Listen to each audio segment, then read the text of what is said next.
Good morning from Boston and good evening to our audience in China.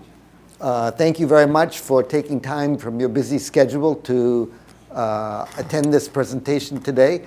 I'm happy to give some thoughts and ideas, and during the presentation, feel free to ask questions anytime. You can just raise your hand, or I don't know if the online audience can join us to ask questions, but then we'll also make time at the end so that there can be a Q&A period so we can interact a bit. First, I'd like to thank Ms. Gloria Liao-Rong for the kind invitation and to the Boston International Business School speaker series here. And I'm delighted to have this opportunity to speak with you. So today I'm going to speak briefly, unfortunately, to address this topic appropriately. I think it would take longer, but we'll go through it quickly to give you some ideas. Mainly, we'll talk about the ideas, the qualifications, the requirements, and the strategies for applying to top US universities.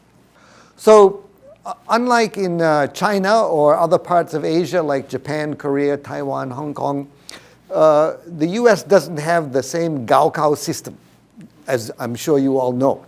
So in China, there's basically one way to get into college or graduate school or even a private school. You take the Junkao or the Gaokao, and then that decides everything for you. In the US, we have, of course, some standardized tests, but there's much more involved. It's a long, complicated, and for most people, very confusing process. It's hard to understand. It's too complicated. I think it should be simpler in the US, but in the US, it's very complicated and difficult. So, first thing I'd like to say is it takes a while. You need to prepare ahead of time. You do different things at different points along the way. There are different deadlines. There's not just one test and one deadline. You have to do many different things, so it's confusing. Okay, next, please. Okay, so in the US, applying to college or graduate school is individualized. So again, it's a little different from East Asia where things are standardized. In the US, they look at you as an individual and they consider everybody differently. So it's not like there's just one set of qualifications and you meet those qualifications, you automatically are accepted. It means that they're going to look at you from multiple perspectives and look at different qualifications and look at some kind of balance as a human being to decide whether you get admitted. And for that reason, you have to customize your application so there isn't a standardized response, and you have to think about the strategy. For each person, each part of the application, and for the overall application, you need a strategy that's going to work best for you. Okay, next please. Okay, now, quickly, what I'm going to do is, basic introduction, and now we'll get into the nuts and bolts, the details of what you need to do to apply to good colleges in the US. There are three basic categories, and then there are several parts of each of those categories. So what they look for when they look at candidates to good colleges in the US is they look at the academics, they look at the extracurricular activities, and they look at your personal qualities. And they're all different, but they're all related. And they look at the whole picture. Now, there's almost never that there's somebody that's a top level at all three categories: academics, extracurriculars, personal qualities. You aim for 2 out of 3 that you're very good at or better than the competition to get in. And if you're not so strong in one area, then that's okay. So again, this is part of the strategy that you're going to work on. You're going to emphasize the areas in which you're the best for your application. Some people are better at academics. Some people have stronger personal qualities, and their academic record is not as strong. And I can give you some examples of that. I can tell you stories, if we have time, of people with relatively low scores, test scores, that got into very good universities because of their other strengths. Okay, so the first category is academics. So, of course, it's a university, it's an educational institution, so they want to know that you're a good student. Of course, that's important, all right? So they're looking for good grades in challenging courses. So that means that it's not just the overall GPA. Of course, the GPA is important, but they want to know that you took difficult courses to get those grades. So that it's not just the easy courses that you took, but the difficult courses as well. And they look for the balance to see if that you're well-rounded and that you're well-prepared for college. Of course, some kinds of difficult courses are AP courses, which are not offered at all schools, but most schools have them in the US anyway. There's the IB program, which is true across Canada and the UK, and there are schools in China, of course, that have IB program. And then there are honors courses as well, where they're designated as more challenging, more difficult, and that it's harder to get good grades in those courses. So the top universities like to see that you challenge yourself academically, that you try to take some difficult courses, okay? Back a bit, okay? And if you're looking at the overall to see where you're doing, and you want to emphasize the academic parts of your application, you want to try to be in the top 10% or even the top 5% of your class. All right? Now, not every school has a ranking system. In fact, these days, most don't have a ranking system. But they will ask your teachers and your college counselor where you are when they look for letters of recommendation. So you want to aim to be in the top 5 or 10% of your class so that you can show that you're a good, strong student. And that means a B+ average or above. Okay, next please.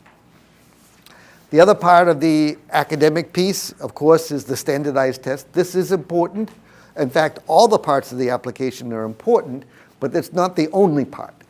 Now, I know many people from Asia are accustomed to relying heavily on the test score. It's important, again, but it's not the only part. So some people are really good at taking tests. Some people are not so good at taking tests. So the colleges understand that.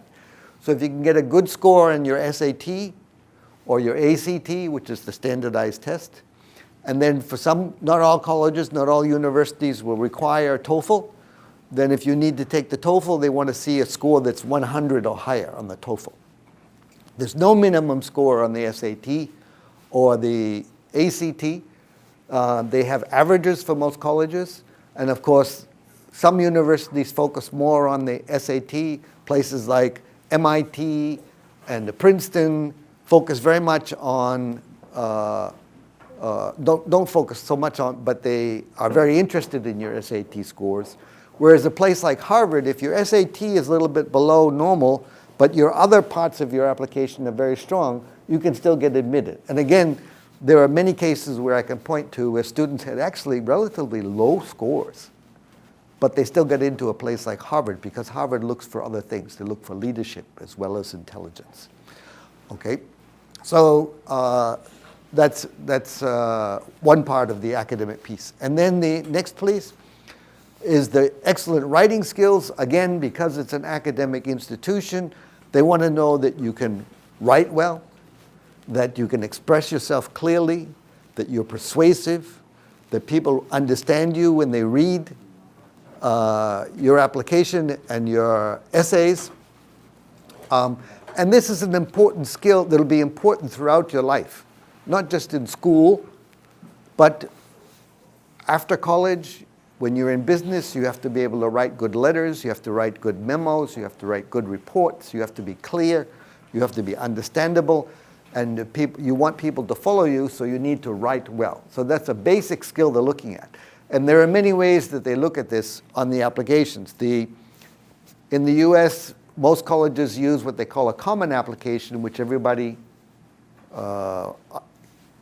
uses to apply to colleges, but then each college has its own application. And sometimes they ask for 1 or 2 essays. Sometimes they ask for 7 or 8 essays that you need to write for your application. So again, these are different things that are due at different times, thinking about what to write about, how to approach this, and showing your writing skills is going to be an important part of the application. Okay, so the academics part of the application is what your teachers and what your parents tell you to do. Okay, the next part is the extracurricular activities. So extracurricular activities are the things you do outside the classroom. What do you do in addition to study? Of course, colleges, universities want to know that you're a good student and you study, but they want to know that you're also an interesting human being.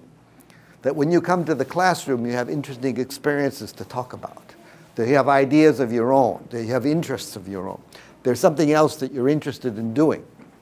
That you're engaged and passionate about. They want to know that you're really involved in other things besides just study. We have an expression in English that says, all work and no play makes Jack a dull boy. So we want to know that you work hard, but you also play hard, okay? In China, I'm sure when you have free time, your parents and your teachers tell you study more. In the US, we say study when you're supposed to, but play when you're supposed to too. So learn to play, because you learn to be creative. You learn to interact with the society. You learn to be communicative when you're also playing. You develop your imagination. So we think that play is important. Okay, next please. Okay. So in these extracurricular activities, it can be almost anything. Doesn't matter. They don't say you should do this or you should do that. You could do ballet. You could play piano.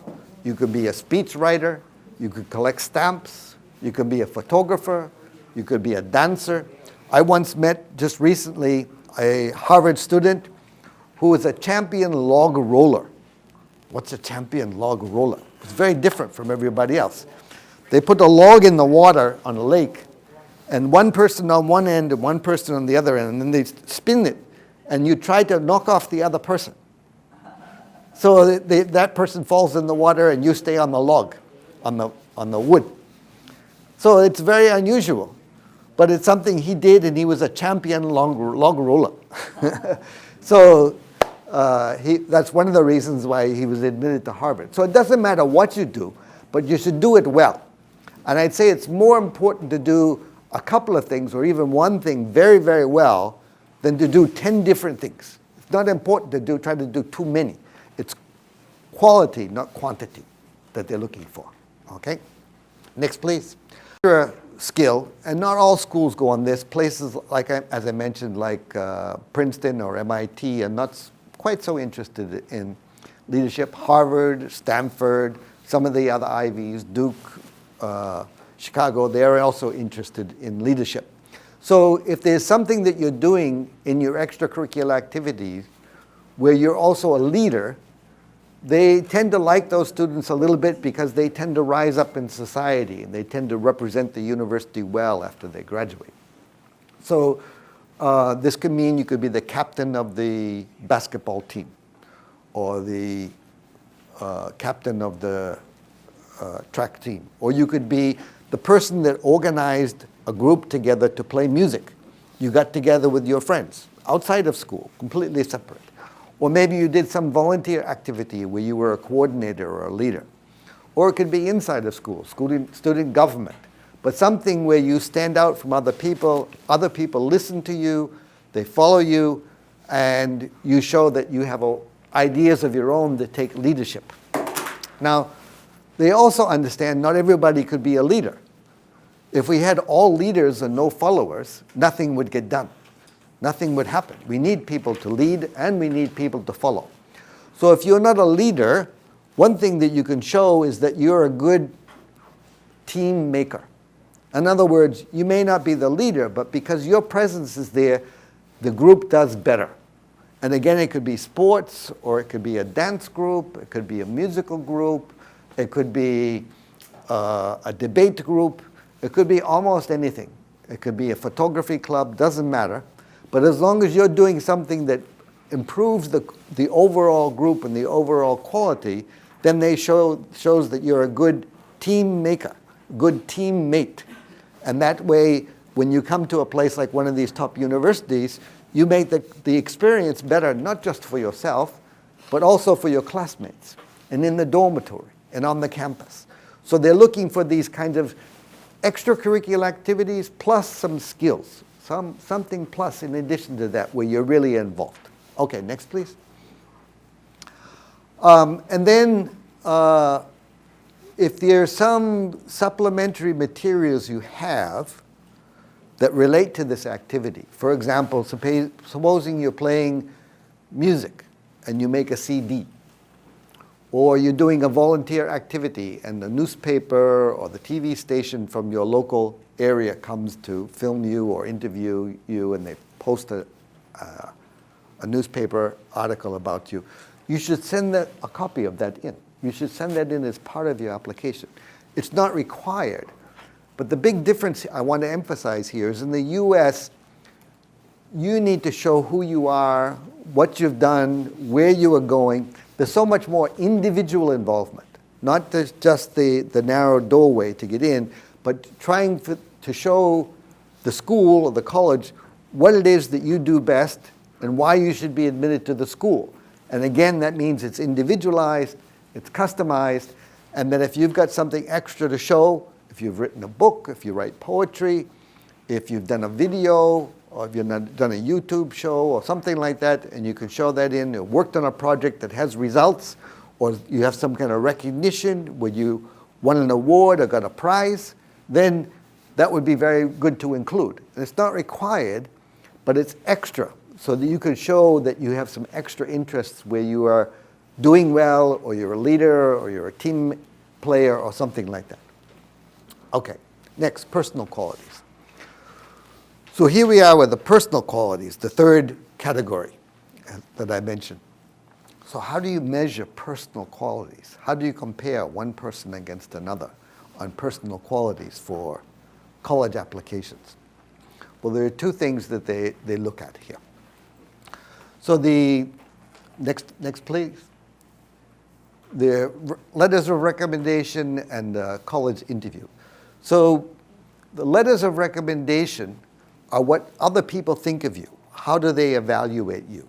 So it's not just what you do in the classroom. It's not just what you do on your own, but how do other people experience you? What is the perspective of your teachers or your advisors or your supervisors if you're doing an internship or a part-time job or something, and you're trying to show that you're a person who does a variety of different things, or you do some things very well that are outside the classroom, then a letter of recommendation from the leader or the supervisor would be very helpful. And in the US case, it's much more important that the supervisor knows you very well, that the person writing the letter understands who you are, where you make mistakes, where you correct mistakes, how do you succeed, how do you lead other people, how do you become a good teammate. They've seen you in action over time. So this is a little bit different again from East Asia. It doesn't matter the level or how famous the person is writing the letter. What matters is that the person knows you well. It's much more important to have a good letter of recommendation from someone who knows you very well and seen you over time, but nobody knows, they're not famous at all, than to have a letter from a famous person, the mayor of the city, head of a corporation, but that's somebody that's only met you once or twice. Because that's meaningless in the US. They don't know you. So how can they write a letter of recommendation? If they write a letter, well, this young lady's parents are serious and the good important parts of the community, and this is a good family background, so I think their daughter or their son will do very well in the future. That doesn't mean anything, because the people reading the letter of recommendation say, you know, that person doesn't know him or her, so we need somebody that knows the person well and can talk about them. Okay, next please. So the final part is a good interview. Not all colleges have interviews. Some of them don't have them at all. Places like Harvard tries to interview every single candidate. They have about 50,000 people that apply each year, and they try to interview every single one. This is for Harvard College anyway.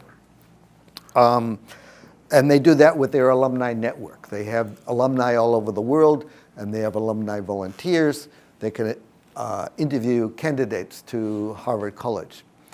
And then some universities do it online. Columbia University, Brown University. Brown University likes to do it with a video, like YouTube or something, where they prompt you with a question and you give a response on a video, and then you send that in as part of your application. But the important thing here is that it's not so much a test to see whether you do things right or wrong or where you make mistakes. They're not going to try to trick you. The important thing is they want to get to know you as a person. They want to know that when you come onto the campus, you'll be active and engaged with other students in the classroom, in the dormitory, on the campus, that you will add to the overall experience of the university. So it's not just that you as a person is a strong candidate or you're so smart or you're so talented, but they want to know that you're going to add to it. Again, so that sort of team spirit or that teammate or team building that you have is going to improve the experience for everybody on campus, not just make things better for you. Okay? So that's what they want to do. They want to get to know you as a person. It's very important when you have an interview, even if you're shy, that you do most of the talking. If the interviewer does most of the talking, that's not good. If the interviewer asks you one question and you give a 20-minute answer, you talk and talk and talk, that's good, because that way they get to know you. If you dominate the interview, that's great. So it's important not to be too shy. And again, this is a little different sometimes for people from Asia because they want to be respectful, they want to listen. Here's a person that's older and experienced, probably some alumni of the university, so you be quiet, but you should just speak. Okay. Next, please. Okay, that's fine. All right. So quickly to review here, there's academics, there's extracurricular activities, and there are personal qualities. And they're all different. So the academics, again, are what you're required to do as a student by your parents and your teachers. The extracurricular activities are what you have in your heart. It's what you decide to do. These are the things that you choose. Nobody tells you you have to do this, but you decide what it is that interests you, and then you follow that interest. And the personal qualities are what other people think of you. It's a third-party evaluation. So they're all related, but they're also different. And in order for the good U.S. colleges to get a good idea of who you are and what you're capable of doing, what your future might be like, then they look at all three of these qualities. And they're all important. They look at each one of these to see what the overall balance is. Now again, if you're very good in 2 out of 3, that's great. But if you're well balanced in 3 out of 3, that's fine too. If you're only good at 1, then maybe you get into a second-rate or third-rate university. It'd be hard to get into a top-rate university. So you want to try to be good at 2 or 3 so that you can impress them with your application and they'll want to take you in. I like to say that a college application in the U.S. is much more like a PowerPoint presentation than a test. There's a test part of it, but it's you giving a presentation on your background, your experience, your thinking, your ideas for education, your ideas for the future. It's your opportunity to show them who you are and what you can do. And if you don't show them, they don't know. They want to know about you. And if they just look at the test, they say, okay, the student is good at math or physics or French or something, that's great. But what are you like as a person too? Who are you and what do you do? So that helps for them to understand whether they want you to come to their university. So you try to think about, this is your opportunity to give as much information as you can. So you're not limited, again, by the size of the application. It's on a computer screen. It used to be on a piece of paper that you fill out. But you can do more than that. You can give more. If you've got more to say, if you've got more to show, you show them. That's what they're looking for. It's your opportunity to show on that. Okay, we have very little time. I can talk briefly about applying to graduate school if anybody's interested, but first let me ask if there are any questions. Do people have questions about this presentation for applying to graduate school? Anything at all is fine. Your own experience, questions for your children or other people you know who are interested, or that it's confusing, or why this or why that? Particular schools? I want to ask a question. Sure. We appreciate about the great tell us what's the key at the university, and I saw some students, they want to be volunteer in Africa, and some people had AI project, during the high school. Right. So the people had a lot of different resources to add a very great, perfect background in his resume. Right. So maybe it's not fire from the student who is in the very small town, in the village, or city. Parents or father is not so great, you can resources to have so highly resources to go to Africa, volunteer, whatever. So can you give me some suggestions? Sure. That student is a very small town or very small city. Sure. Yep. Be happy to. So I'm not sure everybody heard the question, but the question is about your extracurricular activities and how did somebody who has very few resources or comes from a modest background or an area compete with someone that has a lot of people and finances around them so they can do really interesting and exciting things to build up their resume and build up their application to college. So that's a good question. So at the base of it, people that do have resources have some advantages because they can hire tutors, they can get people to help them. It doesn't guarantee anything, but it's helpful. All right, that's one thing. Two, the people that don't have these kinds of resources or are unable to make things happen on their own can do things internally in their own area. If someone is a volunteer in their village, it could be a very poor village, or even the next village or the next province over. And they're very helpful. They learn about caring for people. They learn about what are the interests of older people as compared to the younger people. They don't just listen to the current music or just read the current comic books or things like that, but they do something that's of interest to this whole society. Or they volunteer in the city hall office, the government, or on a environmental project, something that doesn't have to do with government, something that's people in the area want to work on or want to help with. Or there was a disaster, there was an earthquake or a fire. And then they write about what that experience meant to them, what they learned, why it's important, what they can do as an individual to help the bigger picture, the bigger society. That's one way that they can do something, okay? Now, if you're not so outgoing and you're not so interactive with other people, but you do have access to, say, the internet, if you have a computer, if you have access to a computer, either in the city or at a library or something like that, and you do a research project. Say you're interested in biomedical research, where you want to know about how people can do better or do more with medicine. Then you can do that on your own. You could do a research project on your own, or you could connect with other students, either in your own country or other countries. And you get a group together and build up a project that's all online, which is very inexpensive. And you could do something that then creates value for the people involved, but also value for society. And then you write about that clearly and distinctly, what the impact is of this, what the effects are, how people responded to it. Then you can do something like that, even if you don't have many resources. So they want to know that you have an imagination of your own. You have your own mind. You can be creative. And if you can show that you did a project with your own imagination, your own creation, and you did something, that's better in some ways than the student whose family was wealthy and sent them to a very high-profile project. I once worked with a student from China who was at the high school in the US, played the piano very well. He got invited to actually play piano at the Olympics as an entertainer. He was a high school student. So he went and he met the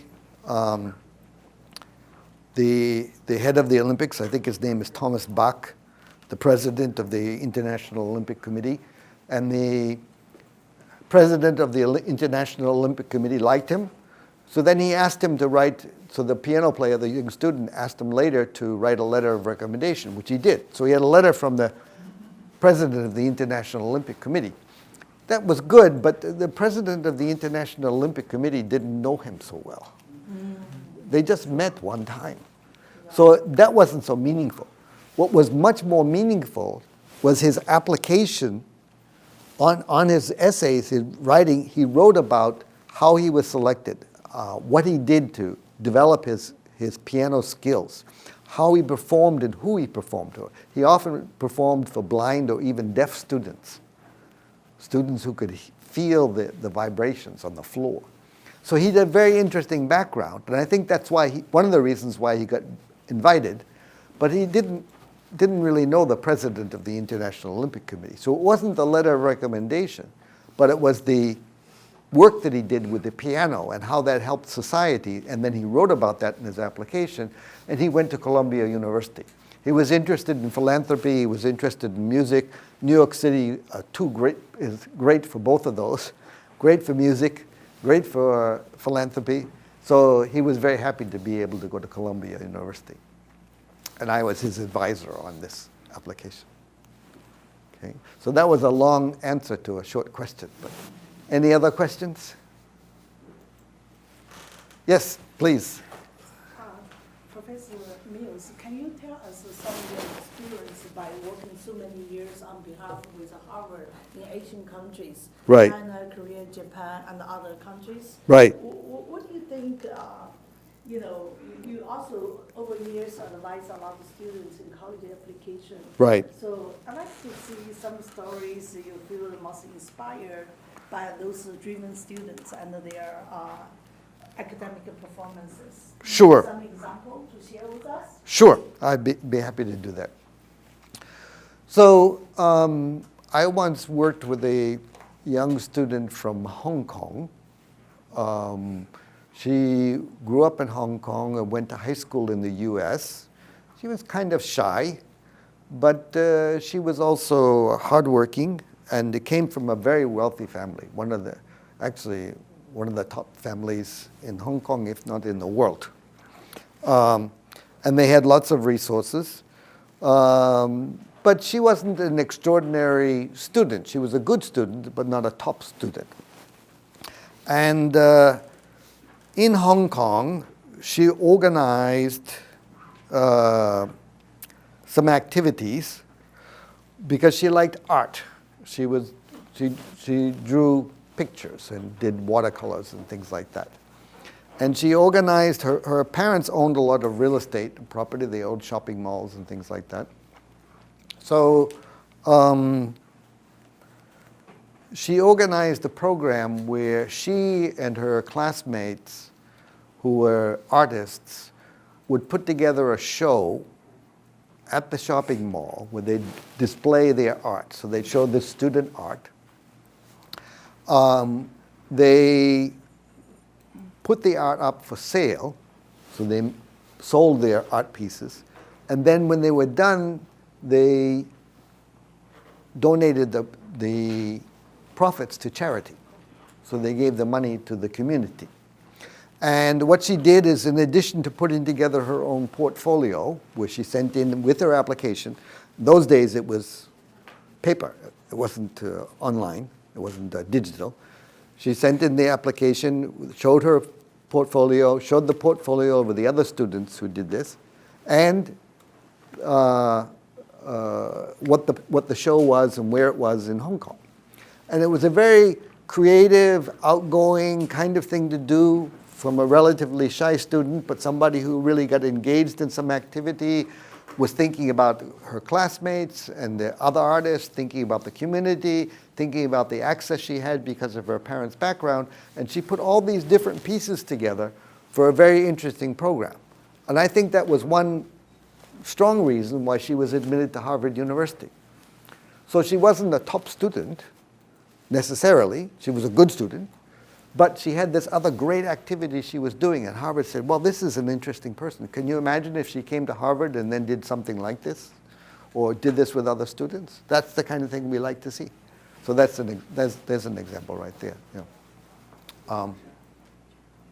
I worked, we may be running out of time, maybe very brief here. I worked with a student from Korea. Again, the family was very wealthy, and he liked horsemanship. He liked horseback riding. And actually, he was an Olympic horseback rider. He was a very good student too. He was high end on the student, but he was really extraordinary because you need to spend a long time training and learning how to ride a horse well. It's not something anybody else can give to you. You have to be willing to do it. You have to spend time with the horses. You have to spend time with other people. You have to get to know them. You have to learn about your senses as well as your athletics, and then you need to compete. And he competed, and he was an Olympic horseman. So it wasn't because he was wealthy, but because he was an Olympic horseman that they really liked his extracurricular activity, that he got invited to an Ivy League school. One other quick one, there was a student from China, from Northeast China, who didn't have many opportunities at all. He wasn't from a wealthy family. He didn't have a lot of activities, but he was really, really good at theoretical physics, even at high school level. His theoretical physics were something that was very interesting to the college. So he wrote about that on his application. And they looked at this and said, in the future, this guy could be a world famous scholar. Let's invite him. Why don't, here's a guy with great talent. We don't know about his other talents in extracurricular activities or personal qualities, but he's a great talent in physics. So they invited him, and he also went to an Ivy League university. So those are some examples. Yes? Oh, the last question for you. Okay. From me, because time. Yes. As you said, between the Eastern culture and the Western culture, especially for the education applied for the university or colleges, Right. it seems to me to us is that Western or colleges more focused on each individual student. Yes, exactly. You cannot say by standard that's the best students in terms of what? Right. In terms of your studies and whatever. Right. For that kind of thing for science, and that standard set up by society or by education department. Right. That may be the not best students. Right. However, these students have very potential for other things. Right. So those things could be leading to our leadership in the future. Right. Could do the best contribution to the society in Right. terms of those. Right. So this student, maybe in the science, maybe not that great, but however, it's okay. Right. However, other potentials prevail or could be something. Right. So those universities will be considered as our very good potential. They will consider that in terms of those in the future. Is Right. that correct? That's absolutely right. That's a very good description. I agree with that completely. Unfortunately, we don't have enough time today to talk about graduate school. Maybe on another occasion we can do applications to graduate school, which has some overlap with undergraduate, but it's different. And there are other strategies. But the point I want to make here about applying to colleges, especially the top colleges in the US, is it is individualized. You need to work on your own individual strategy. So there's not going to be a checklist. You check, you did this, oh, okay, you get in. It's going to be, how do you come across as a well-rounded person that makes them interested in you? And for that reason, everyone needs an individual strategy. Your own strategy is important, not how to pass the exam, but what is your strategy? And for that reason, it's helpful to get an advisor, somebody to help you, how to bring out the best. Sometimes students don't even know what's important to the schools. They think they just need good grades, but there's more than that. So it's very good to help. So that's a big difference between East and West. Yeah. Like